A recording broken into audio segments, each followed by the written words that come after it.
आप लोगों को पता है शिव जी की एक बहन भी रही। शिव जी की एक बहन है जिनका नाम है अमावरी। तांडव नृत्य जो है शिव जी का वो असल में भरतनाट्यम। तो भरतनाट्यम के फॉर्म में जो तांडव नृत्य किया था शिव जी ने, उसी रूप को नटराज रूप बोला गया है। शिव जी ने 14 बार डमरू बजाया था। वो जो 14 बार डमरू बजाया गया था वही बाद में संस्कृत के व्याकरण बने। तो जो 14 व्याकरण है संस्कृत के, वो शिव जी के 14 बार डमरू बजाने से बने थे। जो सबसे प्योरेस्ट चीज़ है, जो सबसे प्योरेस्ट फॉर्म ऑफ एवरीथिंग है, वो राख है। हर वो चीज़ जो है वो कभी ना कभी भस्म हो जाएगी और उससे जो राख निकलेगा उससे ज़्यादा प्योर कुछ नहीं है। आमतौर पे ये कहा जाता है कि शिव जी के 2 पुत्र हैं, कार्तिक और गणेश। ये माना भी गया है सभी जगह। असल में शिव जी का पुत्र एक ही है।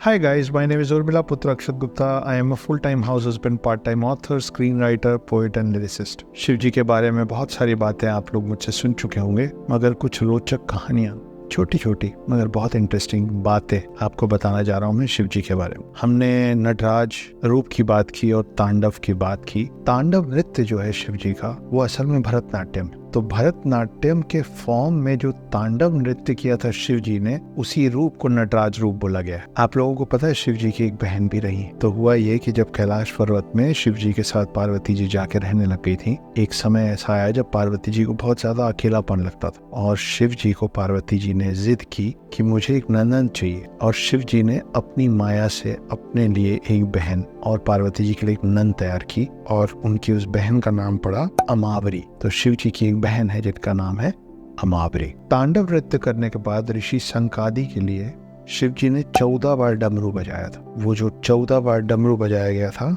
वही बाद में संस्कृत के व्याकरण बने। तो जो 14 व्याकरण है संस्कृत के, वो शिव जी के 14 बार डमरू बजाने से बने थे, जो कि उन्होंने बजाया था ठीक अपने तांडव करने के बाद। केतकी का फूल शिव जी को नहीं चढ़ाया जाता है। आमतौर पे माना जाता है कि शिव जी के ऊपर आप कुछ भी चढ़ा सकते हैं।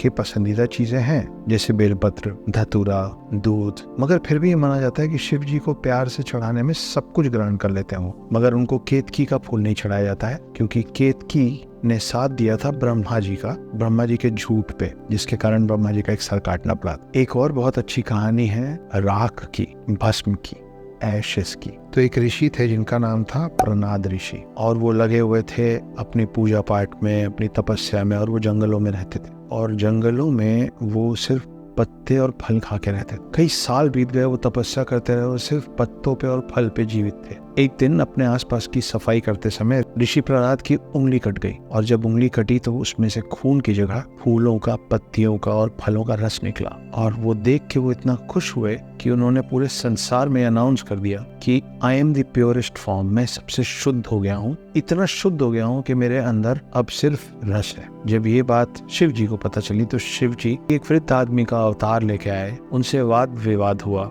और तब उनको समझाया गया कि जो सबसे प्योरेस्ट चीज है, जो सबसे प्योरेस्ट फॉर्म ऑफ एवरीथिंग है, वो राख है। हर वो चीज जो है वो कभी ना कभी भस्म हो जाएगी और उससे जो राख निकलेगा उससे ज्यादा प्योर कुछ नहीं है। उन्होंने ये भी बताया कि इन पेड़ पौधों जिनको खा के आप ऐसे हुए हैं, उनको भी अगर जलाया जाएगा तो उनका भी जो प्योरेस्ट फॉर्म होगा, जो शुद्ध रूप होगा, वो आखिर में राख होगा। राख हर चीज का अंत भी, ultimate destination, ultimate goal, ultimate form of our body, of everything that is alive, राख हो जाएगा। तो उस दिन उनको समझ में आया कि उनसे भी जो प्योर है वो राख है।